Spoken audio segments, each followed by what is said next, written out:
සුබ දවසක් පැස්කල් ක්‍රමලේඛ භාෂාව පිළිබඳව ගිය සතියේදී වීඩියෝ එකක් මගින් ඔබට දැනුවත් කරා. අද දවසේදී පැස්කල් ක්‍රමලේඛ භාෂාවට අදාළව අවසන් ලිඛිත කොටස් පිළිබඳව අවබෝධයක් ලබා දෙන්න අරමුණින් මේ වීඩියෝ එක අද දවසේදී නිර්මාණය කරලා ඔබට ලබා දෙන්න සූදානම්ින් ඉන්නවා.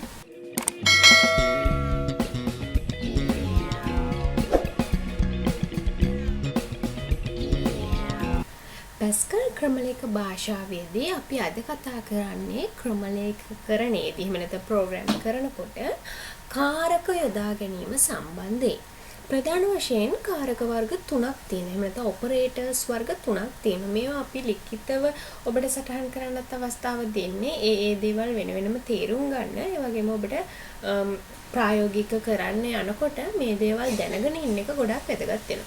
එතකොට ප්‍රධාන කාරක වර්ග 3යි අංක ගණිතමය කාරක, සැසඳුම් කාරක, තාර්කික කාරක. ඔන්න ඔය කාරක තුන වෙන වෙනම මොනවාද කියලා අපි අද දවසේදී හඳුනගමු.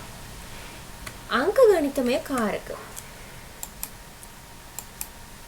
අංක ගණිතමය කාරක කියලා කියන්නේ සාමාන්‍ය ඔබ එදිනෙදා පාවිච්චි කරන එකතු කිරීම, අඩු කිරීම, මේ සංකේතයෙන් කියන්නේ බෙදීම. අපි දන්නවා සාමාන්‍ය අපි බෙදීමේ සංකේතය. හැබැයි පරිගණකයේ ඒ සංකේතය පෙන්වුම් කරන්න ආවේනික බටන් එකක්. එහෙම නැත්නම් කී එකක් නැති හින්දා ඒ වෙනුවට ආදේශක සංකේතයක් විදිහට ක්‍රියාත්මක වෙන්නේ මෙන්න මේ කියන ඇලයිර. හොඳට බලාගන්න මේ පැත්ත අනුව මේ ඇලයිර තමයි වළංගු. අනිත් පැත්තටත් ඇලයිරක් තියෙනවා. ඒ ඇලයිර සටහන් කරාට පිළිතුරක් ලැබෙන්නේ නැහැ.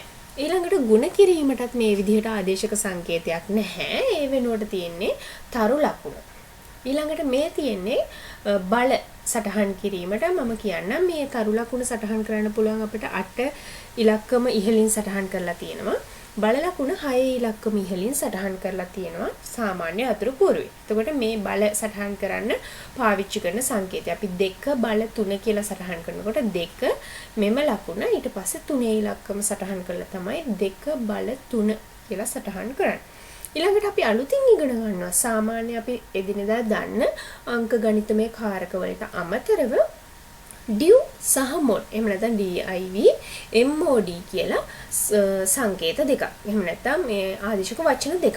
අපි බලමු මොකද්ද මේ div සහ mod කියන්නේ කියලා. උදාහරණයකට මම මෙතන අරන් තියෙනවා 10. මම 10 බෙදන්න යනවා 8. 10 8න් බෙදුවහම අපිට පූර්ණ සංඛ්‍යා එකක් එහෙම නැත්නම් 8 ගොඩවල් එකක් ලබා ගන්න පුළුවන්. එතකොට ඉතිරිය හැටියට දෙකක් ලැබෙනවා. එතකොට 10ට 8 1යි ඉතුරු 2යි. එතකොට මෙන්න මේ සටහන තමයි අපිට දකින්න ලැබෙන්නේ. මේ ඉලක්කමට අදාළව සපයා ගන්න පුළුවන් පූර්ණ සංඛ්‍යා ප්‍රමාණය අපි කියනවා div කියලා. බෙදලා ඉතිරි වෙන ප්‍රමාණය අපි කියනවා mod කියලා. එතකොට div සහ mod වලින් අදහස් කරන්නේ සංඛ්‍යාවක් ලබා දුන් සංඛ්‍යාවකින් බෙදද්දී ලබා ගන්න පුළුවන් පූර්ණ සංඛ්‍යා ප්‍රමාණය. එහෙම නැත්නම් අපි හිතන විදිහට ඉහළින් දක්වන අගය div කියලා කියනවා. ඊට පස්සේ ඉතිරි වෙන ප්‍රමාණය අපි mod කියලා කියනවා. හරි. ඊළඟට අපි බලමු මොනවාද සැසඳුම් කාරක කියන්නේ කියලා. සැසඳුම් කාරක සංසන්දනය කිරීම සඳහා භාවිතා කරන කාරක තමයි අපි සැසඳුම් කාරක කියලා කියන්නේ. එතකොට අපි මේ සංඛ්‍යාත්මක අගයන් වල විශාලයි, කුඩයි, විශාලයි හෝ සමානයි, කුඩයි හෝ සමානයි, සමානයි, අසමානයි කියලා මෙන්න මේ සංකේතයන් අතරමැදදී යම්කිසි වචනයන් අතර හෝ වාක්‍යයක අතර ඉලක්කම් අතර යොදා ගන්න පුළුවන්කම තියෙනවා. එතකොට මේ ඉලක්කම් සංසන්දනය කිරීමට තමයි මේක යොදාගන්නේ. එතකොට අපි යොදා ගන්න අගයන් අනුව අපිට ලැබෙන පිළිතුර සත්‍ය හෝ අසත්‍ය එහෙම නැත්නම් true or false කියලා අගයක් ලැබෙනවා. අන්න ඒවට අපි කියනවා බූලීය අගයන් කියලා. ඇත්ත නැත්ත සත්‍ය අසත්‍ය true false කියලා යොදන අගයන් අපි බූලීය අගයන් කියලා සඳහන් කරනවා. එතකොට මේ විශාල කියලා අදහස් කරන්නේ මෙන්න මේ ත්‍රිකෝණයක් ගත්තොත් මේ කොටසේ අපි කියනවා කට විවෘතව ඇති ප්‍රදේශය අපි විශාලයි කියලා පැත්ත හඳුන්වනවා. මේ වැහිලා තියෙන කොටස කුඩායි කියලා හඳුන්වනවා. මම හිතනවා 4 5 වෙනි වලදීත් අපි මේ සංකේත ඉගෙන ගන්නවා විශාලයි කුඩායි කියලා. හරි මේ උදාහරණය බලනවා 7 කුඩයිලු 8ට වඩා. එතකොට 8 විශාලයි 7 කුඩයි කියලා කියන්නේ. ඒ කියන්නේ මේ කතාව ඇත්ත. ඒකින්ද මේක සත්‍යයි එහෙම නැත්නම් true කියලා තමයි අපිට පිළිතුර හැටියට එන්නේ. එතකොට මේ විදිහට ඕනෑම සැසඳීමක් ආවොත් ඒ සැසඳීමට අදාළ පිළිතුර ඉලක්කමක් වෙන්නේ නැහැ. සත්‍ය අසත්‍ය එහෙම නැත්නම් true false කියලා තමයි පිළිතුර සපයන්නේ. ඒකට අපි කියනවා බූලියාගයකින් පිළිතුර ලබා දෙනවා කියලා.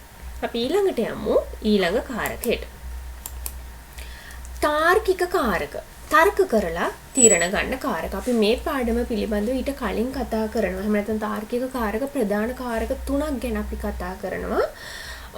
and or not කියලා. ඒකින්ද මම වැඩි දුරටත් ඒවා විස්තර කරන්න යන්නේ නැහැ. මම and කියන එකෙන් අදහස් කරන්නේ මොකක්ද කියලා ඔබට මතක් කරන්න. and කියන්නේ සහ කියන එකෙන් කියන්නේ අපි කිව්වා දී ඇති ප්‍රකාශයක් අතුරින් සත්‍ය හෝ අසත්‍ය වෙලාවට ඒ කියන්නේ සම්පූර්ණ ප්‍රකාශයටම අදාළව තමයි අපි තීරණ ගන්න. and කියලා කියනවා නම් මේ විදිහට සැසඳීමක් දීලා තියෙනවා.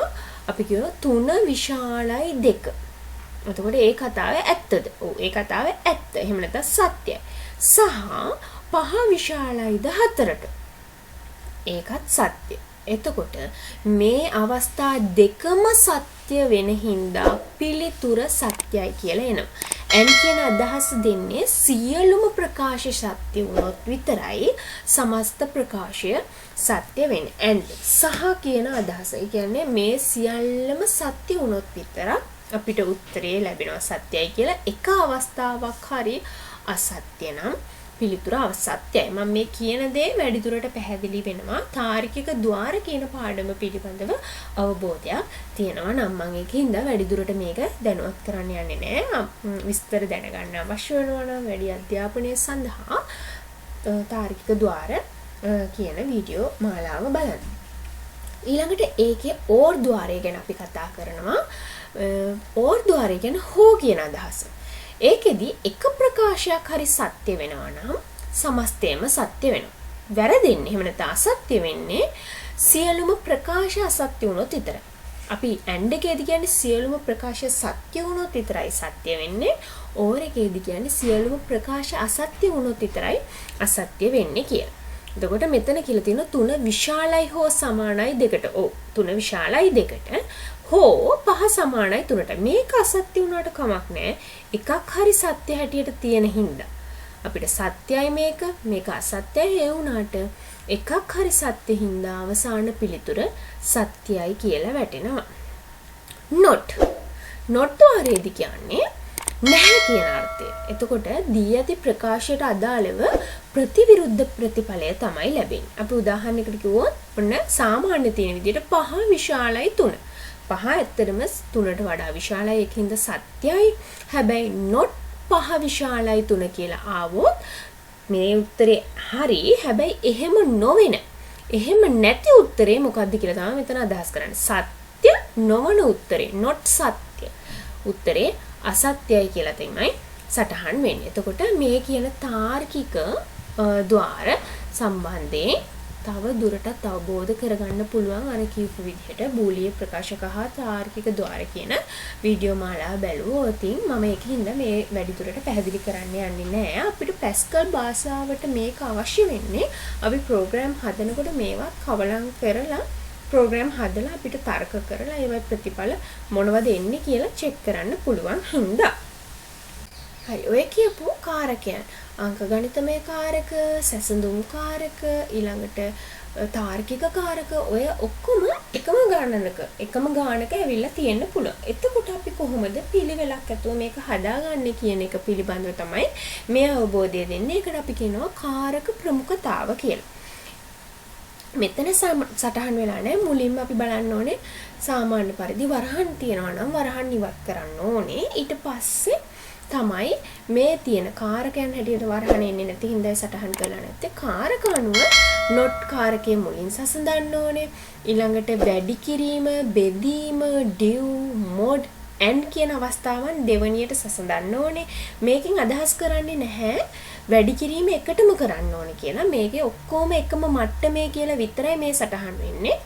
ඒකින්ද ලැබෙන පිළිවෙල අනුව අපේ ගානක තියෙන පිළිවෙල අනුව සකස් කරන් යන්න තියෙනවා.